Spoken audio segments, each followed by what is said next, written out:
이거는 딱히 정리하지 않아도 돼. 뭐 수업 시작하면 나가. 식은. 아까 문제 풀 때 딱 나가더라고. 싫거든. 오늘 34도까지 올라왔던 거 알아? 오늘 34도였어. 34.5도였어 올 때. 올해는 이제 40도 찍는 게 몇 번 있대요. 그럼 더운 거지. 그러라 그래요. 자, 우리는 공부 열심히 하면 되니까. 이거는 간단한 정리 가지고 문제 풀어도 돼요. 첫 번째 단락. 우리는 일반적으로 마음속 상태를 겉으로 분명하게 드러내거나 나타낼 때, 그렇구나, 표현이라는 말을 사용한다. 중요하지 않아. 표현해봐. 그런 괜찮은 표현이다. 너의 마음을 이런 식으로 표현해봐. 이런 거 하잖아. 근데 표현이라는 말이 단지 자신의 심리적 상태를 드러내는 데만 쓰는 것이 아니다. 그럼 뭔데요? 내 마음을 드러내는 것뿐만이 아니라 자연을 대하는 우리의 태도나 반응에도 표현이라는 말이 사용된다. 예를 들어 축 늘어진 나뭇가지를 보고 애처롭다. 이럴 수도 있죠. 나뭇가지 자체가 감정을 지닌 건 아니지만, 그러니까 여기서 얘기하는 표현은요, 유나가 이렇게 있어. 근데 유나의 마음이, 이 빨간 거 진짜 유나의 마음이 이런 게 있어. 지금 여기서 말하는 게 아니라 유나의 마음이 어떠하다라는 것도 표현이지. 그런데 이렇게만 쓰는 것이 아니라 이런 것도 있다는 거야. 유나가 이렇게 있어. 근데 축 늘어진 가지를 본 거야. 이제 가을이 되어 쓸쓸한 거야.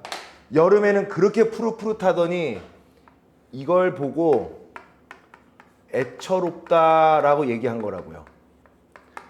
이건 무슨 뜻이야?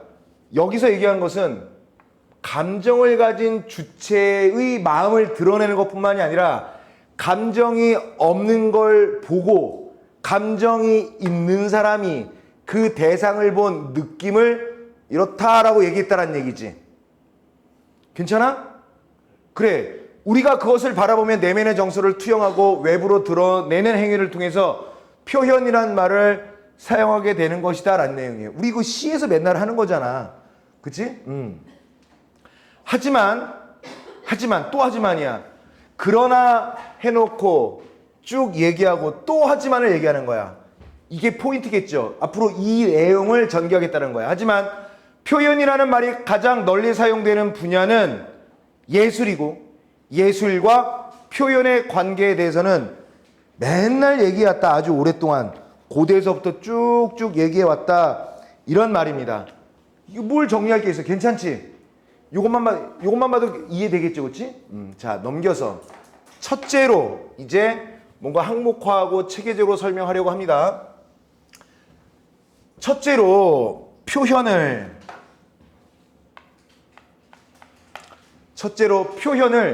예술가가 창작 과정 속에서 행하는 내적 표현이다. 자, 표현은 예술가의 창작 과정에서의 내적 활동으로 보는 견해가 있다. 내적 활동. 곱창이야? 곱창이야? 이 입장에서 표현은 예술가의 마음속에 일어나는 정신적 과정, 즉 내적 활동,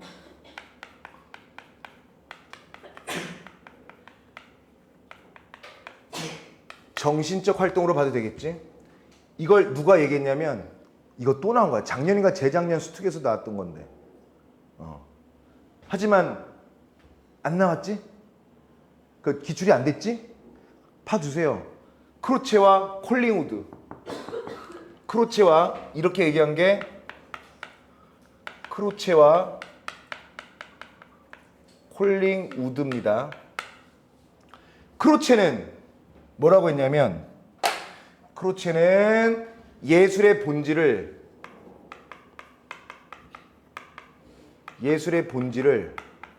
직관이라고 그랬습니다. 그의 관점에서 직관되기 이전은 혼란스럽고 수동적인 것이야. 그러나 여기에 우리의 정신이 뿅 개입하면 명료하게 구조화된 이미지로 객관화되는 것이고, 이때의 정신활동이 바로 직관이고요. 그리고 동시에 표현이다라는 거야. 따라서 그가 누구야? 크로체죠. 예술가가 직관을 통해서 내적 이미지를 자발적으로 형성하는 거야. 자, 얘는 그래서 내적 이미지를 자발적으로 형성하는 걸 얘기하는 겁니다. 그런데 인간의 일상적 경험 또한 알고 보면 내적 이미지가 자발적으로 생성됨에 따라 이루어지는 것이야. 이러한 관점에서 콜링우드는 뭐라 했느냐? 우리의 일상적 경험과 예술 간의 본질적 차이가 있는 것은 아니다. 콜링우드는 우리의 일상과 예술은 본질적으로 차이가 없다라는 거야. 좀 이따 문제 풀면 되겠죠? 기존의 미학,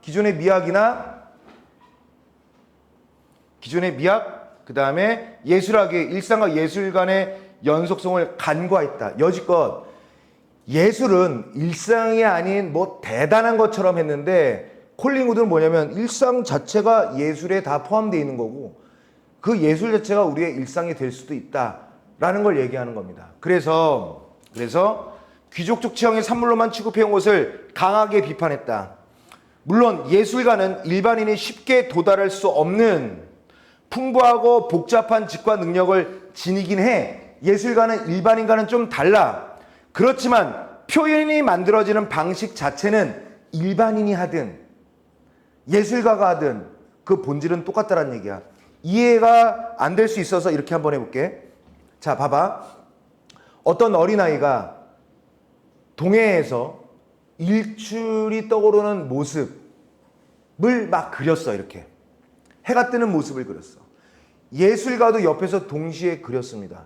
누가 더 잘 그릴까? 예술가가 더 잘 그리긴 해. 그러니까 쉽게 도달할 수 없는 풍부하고 복잡한 직관 능력을 지니고는 있어.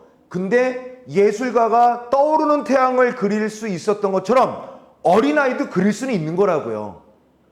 이걸 얘기한 거야. 그러니까 예술이란 것은 있는 새끼들, 많이 배운 놈들, 귀족적인 것들, 이거 웃기지 마.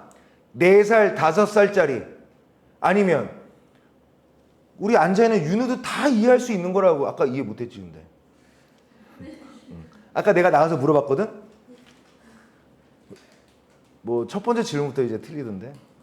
너 야식 생각한 거야? 너 밥 못 먹어서 그렇지? 밥 못 먹었지? 그래서 아직도 못 먹었지? 아저씨가 뭐 사줄까? 어? 아저씨지 뭐 아줌마인가? 아, 왜 좀 바로바로 먹어. 어? 자, 그 다음에 이 중간에 한번 문제 풀어볼까? 아니다, 요거까지 하고 풀어보자. 이렇게 크로체와 콜링우드는 표현을 인간 내부의 과정으로 이렇게 인식했다. 따라서 예술은 예술가가 직관을 얻는 순간 그 마음속에만 있다라고 여긴 거죠.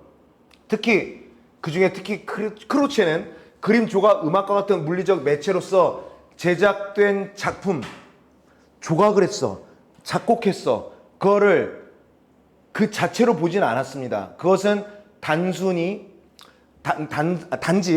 예술가의 내적 직관을 기억하고 타인에게 전달하기에 외적으로 구현될 not 그 자체 but 수단. 작곡가가 어떤 음악을 작곡했어. 와, 예술이다. 이렇게 안 했다고요. 어떤 마음을 전달하기 위한 수단으로서의 음악이다. 이렇게 본 거죠. 하지만 이런 견해는 물리적 매체로 제작된 작품이 지니는 의미를 포착하지 못하는 한계가 있다. 그러니까 뭔가 물리적으로 만들어진 작품 그 자체의 의미는 가질 수 없죠. 왜? 크로체는 그러니까 물리적 매체로 제작된 작품이 지니는 의미는 만들어진 작품 요구에도 의미가 있다는 건데, 크로체는 이거는 어떤 걸 전달하기 위한 수단이라고밖에 못했으니 이 조각품 가지고는 그 의미를 포착할 수가 없다. 크로체의 버전으로 보자면 크로체는 뭘 작곡을 해도, 글을 써도, 음악을 만들어도, 조각을 해도, 그림을 그려도 어떤 걸 전달하기 위한 수단이야 라고밖에 얘기를 안 하니 그 물리적인 작품이 가지고 있는 그 자체의 의미를 파악할 수가 없죠. 그렇지? 마치 뭐랑 똑같냐면 어떤 이제 수험생 둘이 있는데 어떤 사람은 열심히 공부를 했는데 뭐 성적 결과가 안 나왔어. 근데 어떤 놈은 대충 공부했는데 잘 찍어서 성적이 잘 나왔어. 크로체는 뭘 본냐면 열심히 공부한 과정을 본다는 거야. 그치? 그런데 대학에서는 높은 점수를 받은 아이를 뽑겠죠. 높은 점수를 뽑으려고 하는 것을 보지 못한다고요. 누가? 크로체는 과정만을 중시하고 수단으로서밖에 판단하지 않으니 그 높은 결과가 주는 의미를 포착하지 못하는 한계가 있다. 괜찮을까? 자, 그러면 볼게요. 1번 예술과 표현의 관계에 대해 끊고요. 각각의 견해와 그 견해의 한계를 제시하고 있다. 한 것 같긴 한데. 근데 각각이라고 얘기했으니까 잘 모르겠어요. 좀 더 읽어보자. 예술가가 자신의 감정을 표현하는 방식에 대한 견해를 역사적 몰라. 현대적 관점 절충 몰라. 절충하려면 뒤로 가야 되니까 몰라. 신말대로 넘기자. 나중에 보자고. 가의 이유. 가가 뭐였더라? 아직 모르네. 읽었잖아. 우리의 일상적 경험과 예술 간의 본질적 차이가 있는 것이 아니다라고 누가 얘기한 거야? 콜린 우드가 얘기했죠. 왜요?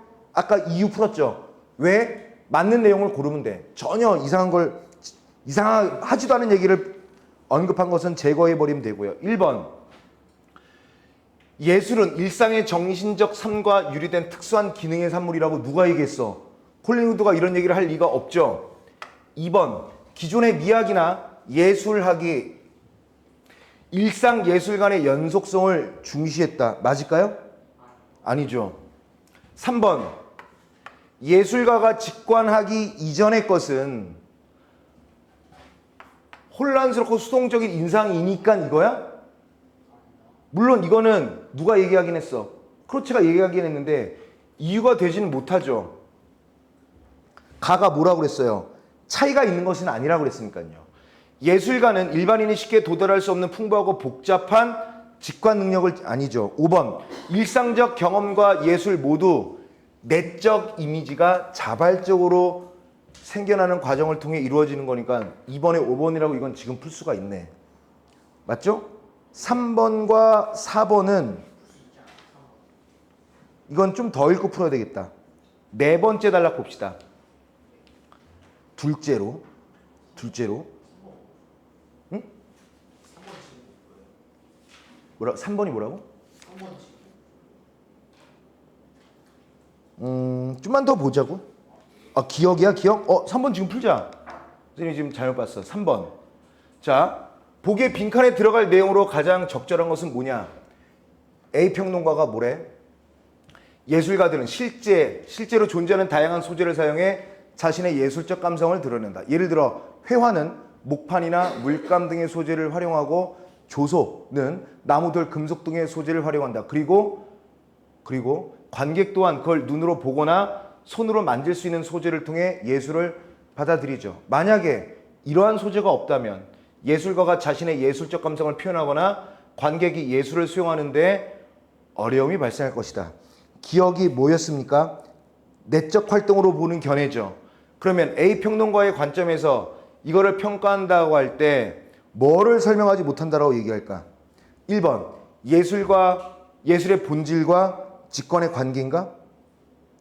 아니죠. 딱 봐도 이거 아닌가? 물질적 형식의 중요성을 간과했단 말이에요. 누가? 특히 누가? 크로체가 콜린 우드랑 같이. 그러니까 아까는 뭐라고 그랬어? 이런 조각은 다 모두 그러니까 화자란다. 예술가가 드러내고자 하는 의도를 드러내는 수단에 불과했는데 A 평론가는 뭐라고 그랬어? 소재가 없다면 이걸 어떻게 드러내냐고 라고 했기 때문에 그 조각품이라든가 예술 작품 그 자체의 물리적 특성을 더 중요한 거니까 답은 4번이 되겠죠. 그치? 자, 그러면 네 번째 단락 그냥 바로 보죠. 셋째로라고 되어 있는, 아닌가? 아니다. 둘째로를 봐야 되는구나. 둘째로. 표현을 예술가가 작품을 통해 자신의 감정을 감상자에게 전달하기 위한 행위로 보는 게 있다. 자, 두 번째는 뭐냐면 표현을 어떻게 보는 줄 아니? 감정을 감상자에게 전달한다. 예술가의 감정을 감상자에게 전달한다는 거야. 이 관점은 예술의 본질을 뭐에다 둔다고요? 소통에 둔다. 톨스토이가 대표적 인물이다. 톨스토이는 예술가가 과거에 경험했던 그런 감정을 다시 불러일으켜서 선이나 색이나 소리, 움직임, 그 다음에 언어와 같은 매체를 통해 글을 읽거나 예술작품을 감상하는 감상자들에게 전달한다는 거야. 그래서 동일한 감정을 느끼게 하는 거야. 내가 과거에 슬픈 경험을 했으니 독자들아 나의 슬픈 경험을 알아달라. 이런 내용이라는 거죠. 이 입장에서 볼 때 예술은 예술가와 관객이 감정을 공유하는 거다. 그래서 얘는 감정을 공유하는 것이다 라는 거야. 예술가는 자신의 감정을 섬세하고 주도 면밀하게 표현해야 하고 관객을 이를 받아들여서 동일한 심리적 경험을 해야 된다. 그러나 이 견해에는 의문점이 따른다. 첫째, 예술가가 마음속으로 느낀 감정과 관객에게 환기된 감정이 진짜 일치하는 거 맞아? 진짜 일치 여부를 확인하기 불가능하기 때문이에요. 둘째, 관객은 예술가와 동일한 감정을 느끼지 않더라도 감정이 일치하지 않아도 감상이 가능하다는 거야. 이처럼 예술의 본질을 동일한 감정의 전달로 한정하는 것은 예술에 대한 관객의 주체적이고 다양한 감성을 가능성을 패스해버리는 거라고요. 내가 왜 예술가의 감정과 동일해야 되는데 너는 슬퍼? 나는 웃겨. 이렇게 감상할 수도 있다는 얘기죠. 너무 편협한 표현에 대한 예술관이다. 맞죠? 넘겨서 셋째로 표현을 예술작품 자체의 내재적 성질로 보는 견해가 있다. 셋째는 표현 자체가 표현 이코르 예술 작품 자체의 내재적 성질로 본다는 거야. 이 입장이 뭔지 아니? 이 입장은 예술 작품이 구조적으로 예술 작품 자체가 표현성을 갖고 있고 관객은 그걸 알아보는 것일 뿐이야. 다시 말해 음악이 슬프게 들리는 것은 내가 슬프니까가 아니라 멜로디 자체가 슬프다는 거예요. 그러니까 음악을 감상하는 사람이나 예술 작품을 감상하는 사람의 감정과 무관하다. 예술 작품 자체가 슬프다. 그러니까 되게 슬프게 생긴 얼굴이 있다. 진짜 친구 중에 쟤를 보고 내가 슬프지 않아. 저 새끼 얼굴 자체가 슬픈 거예요. 이런 게 바로 세 번째인 거야. 어때? 한 번에 이해됐죠? 그렇다면 작품은 어떻게 그 표현성을 그 자체의 성질을 가질 수 있지? 어떻게 그게 가능하지? 이에 대해 랭어는 예술 작품이 감정을 상징화할 수 있는 능력을 지니고 있다고 설명한다. 이 말이 좀 어렵긴 하죠. 랭어라는 인물이 나왔는데 예술 작품이 감정을 상징화할 수 있다. 조각 작품이 이 조각 작품은 이 감정이야. 이 그림은 저 감정이지. 이렇게 할 수 있다는 거야. 그는 어떤 대상이 표현적이 되는 것은 그것이 인간의 감정을 드러내는 정서와 행위에 조응하는 형식을 지니기 때문이라고 주장했고, 즉 이건 뭐냐? 예술이 상징화하는 것은 감정 그 자체가 아니다. 그건 뭔데요? 감정의 시간적 흐름에서 나타난 육체적 변화의 패턴이다. 이해가 안 될까봐 예를 듭니다. 기쁨은 가슴의 두근거림, 에너지의 상승, 슬픔은 울컥하는 긴장 뒤 점차 힘이 빠지며 가라앉는 흐름. 음악은 이러한 감정의 과정을 닮은 형식을 담고 있다. 따라서 즐거운 음악은 단순히 즐겁다는 감정을 직접 전달하게 하는 것이 아니라 즐거움이 생겨나고 확산되며 사라지는 과정을 리듬과 선율, 그 다음에 강약의 변화로 표현한다는 거예요. 슬픔의 과정을 그 자체로 표현한다는 거야. 그러나 또 있죠, 한계가. 인간의 감정은 단순한 생리적 변화로 환원되기 어려운 복잡성을 지니고 있다. 감정이 이렇게 쉽게 환원된다? 그렇게 가볍게 인간의 감정을 설명할 수 없기 때문에 랭어의 주장에 또한 한계가 있을 수밖에 없다는 얘기죠.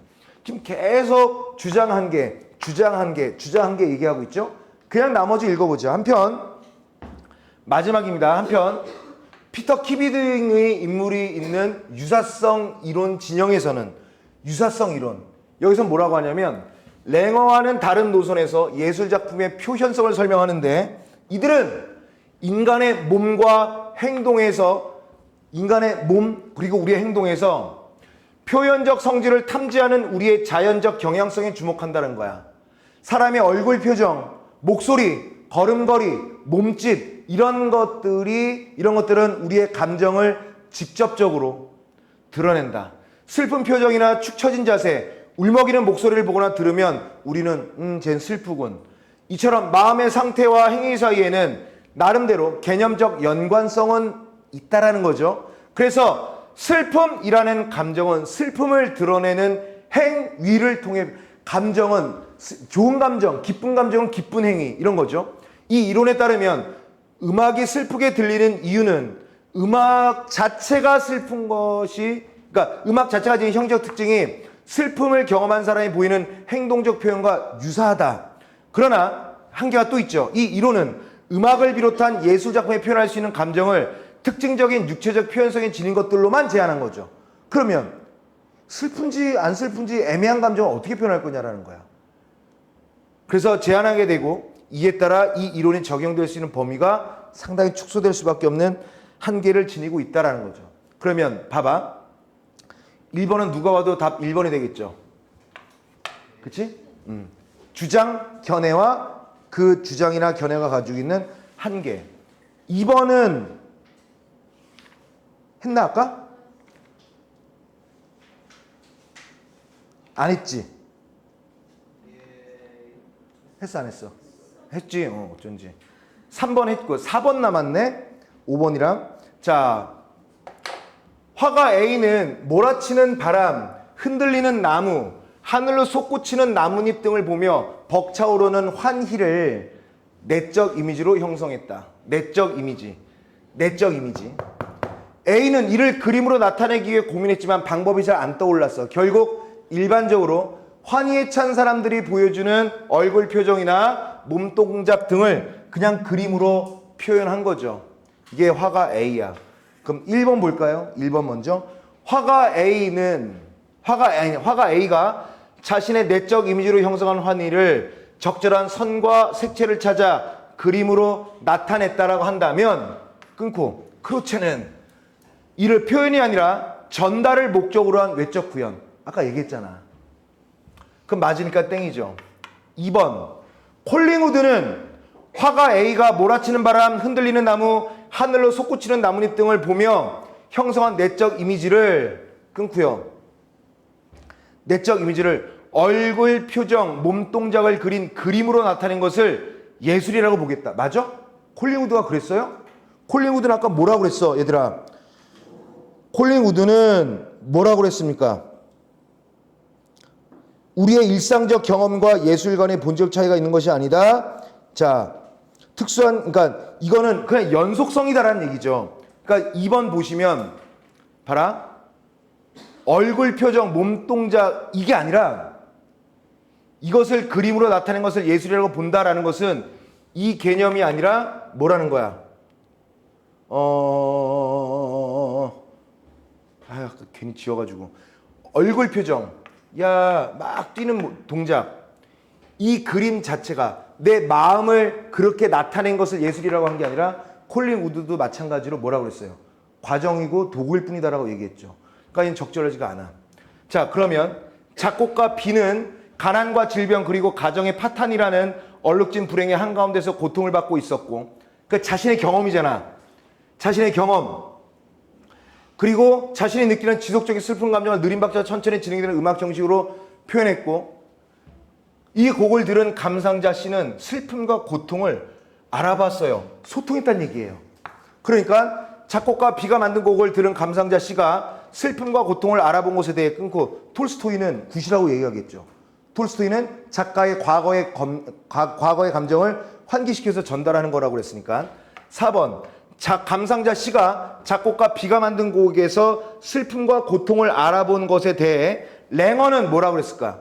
곡의 형식이 슬픔과 고통으로 인한 육체적 변화 패턴과 구조적으로 아까 얘기했잖아요.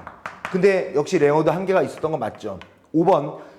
맨 마지막이죠. 유사성 이론의 관점에서 볼 때 화가 A가 그린 그림에서 사람들이 환희를 알아본다면 끊고, 이는 그림에 나타난 사람들의 얼굴 표정, 몸 동작 등이 환희에 찬 사람들이 보여주는 행동적 표현과 그게 유사성의 원칙 아니에요?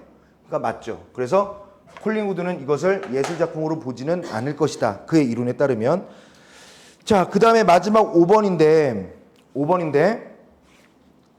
A가 뭐였을까요? 이거 읽으면서 할걸. A가 환기된, 불러일으켜진, 맞지? B는 간과 놓친, 맞죠? C는 음악 자체에 각인된, 새겨진, 각이 색일각자고요. 조응한다, 어긋나는 거예요. 서로 연결되어 응한다라는 뜻이죠. 비추고 연결되다. 땡, 어긋나는이 아닙니다. 그 다음에 알파벳 E가 알아낸, 탐지하는, 알아내는. 맞습니다. 그래서 5번의 답은 몇 번? 4번. 조응이다란 말이 틀렸죠. 그렇지?